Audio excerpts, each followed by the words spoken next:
Hey everyone, good morning. My name is Clinton Jima, and today I'm going to give a presentation on older adult profile in Ghana. First of all, let's look at the population pyramid of Ghana in 2010, and this is a 2010 population and housing census. So, if you look at the pyramid, you would see that most of the population in Ghana are youth. So, from 15 to 59 are people who constitute the majority of population in Ghana, and they are being considered as youth. However, if you look at the older adult category, that is from 60 to 80 plus, you could see that Ghana has seen a sharp increase in terms of older adult, especially for the female side. Now, despite Ghana being categorized as a youthful population, Ghana has seen a sharp increase, in terms of the percentage and number of older adults population. So, for instance, in 1960, the older adult population constituted only 4.9%, of the Ghana's population. However, in 2012, it increased to 6%.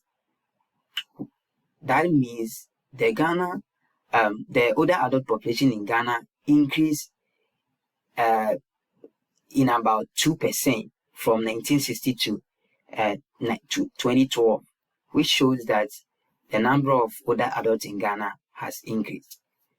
In terms of numbers, in 1960, the older adult population were just 213,477.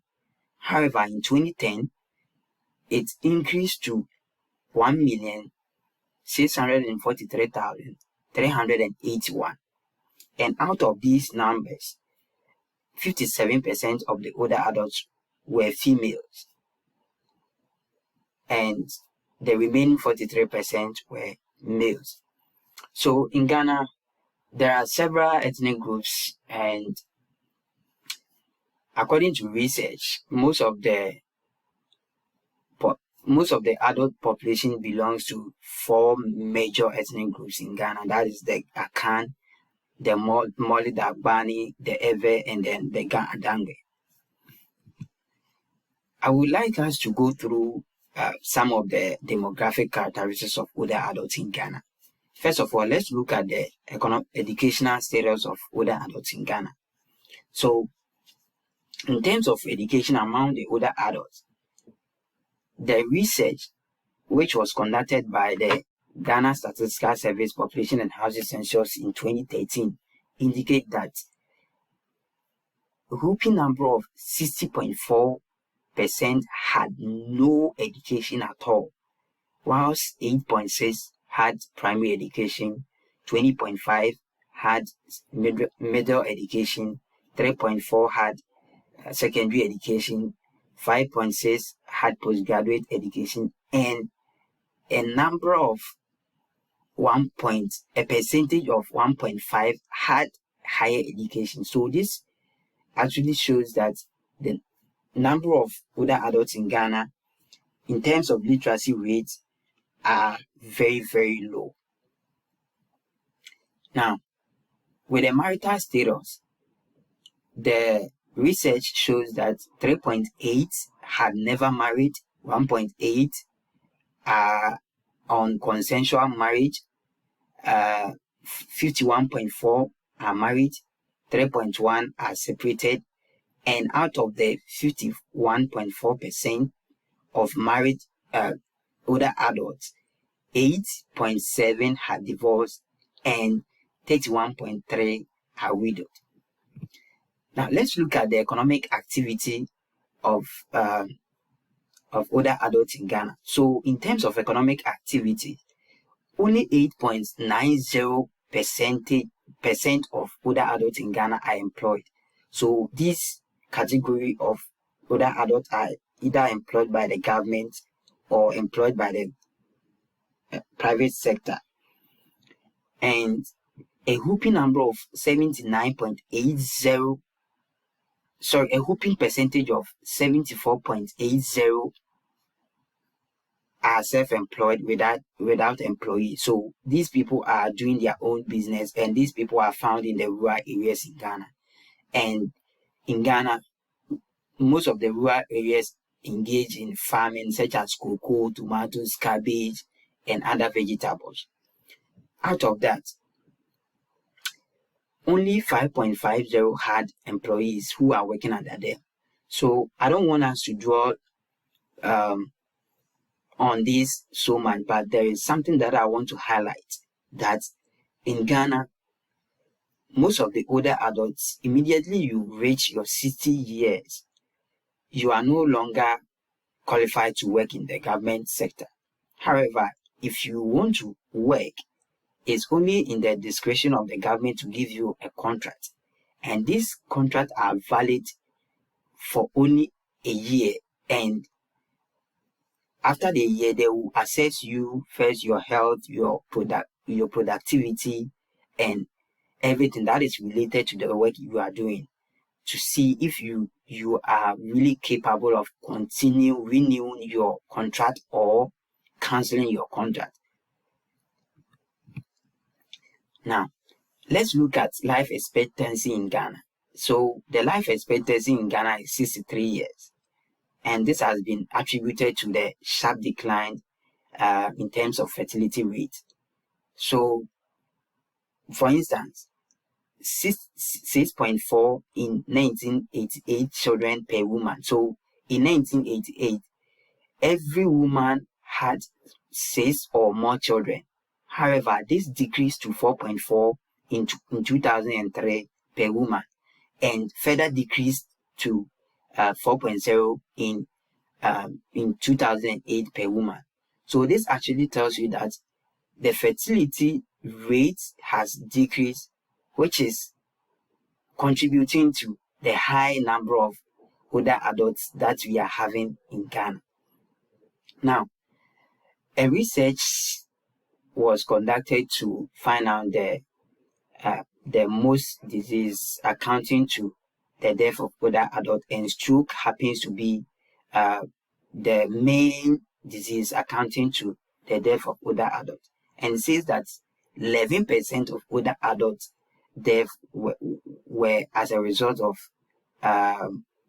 stroke.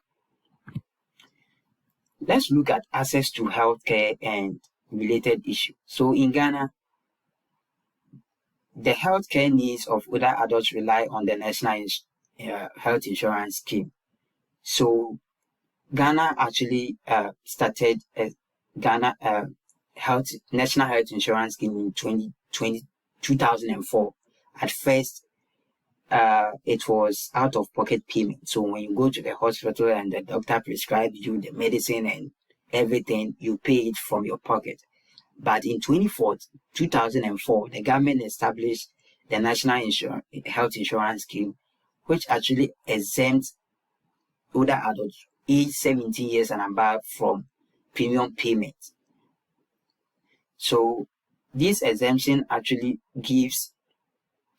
provide access to older adults who are 70 years and above to access every healthcare of their choice without any cost, without any payment out of their pocket.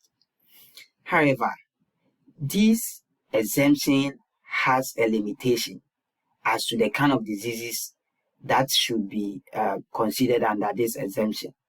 So this exemption does not treat most of the conditions that are related to older adults, such as hypertension, heart disease, diabetes, blindness, and cancer.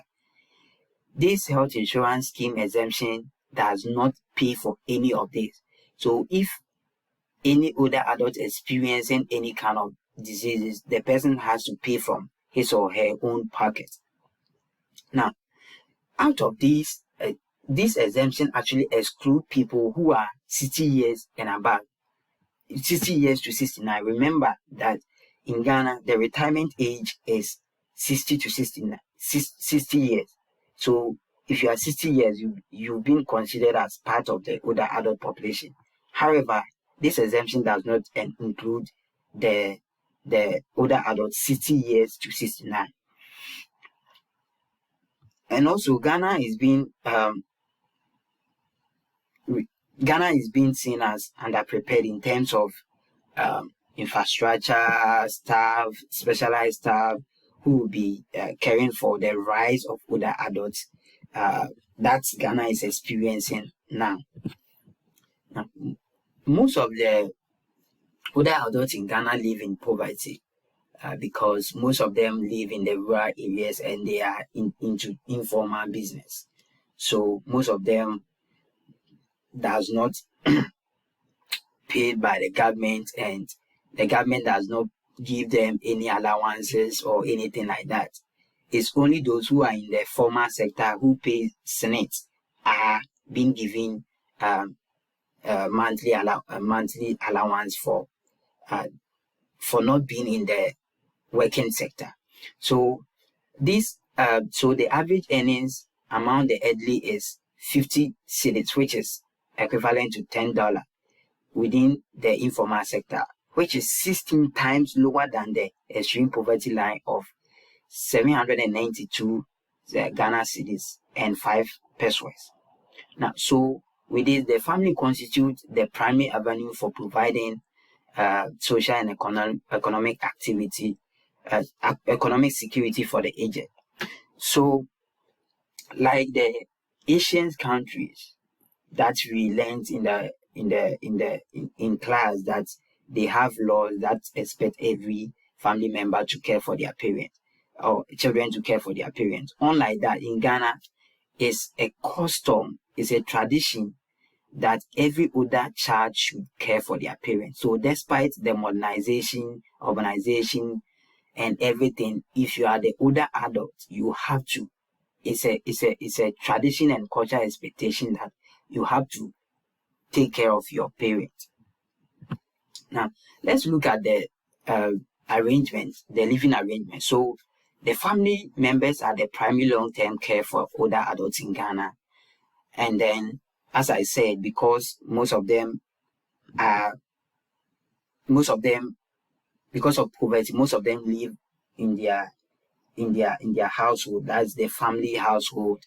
And according to research, men are more likely to be living in nuclear household, whilst women are more likely to be living in extended family.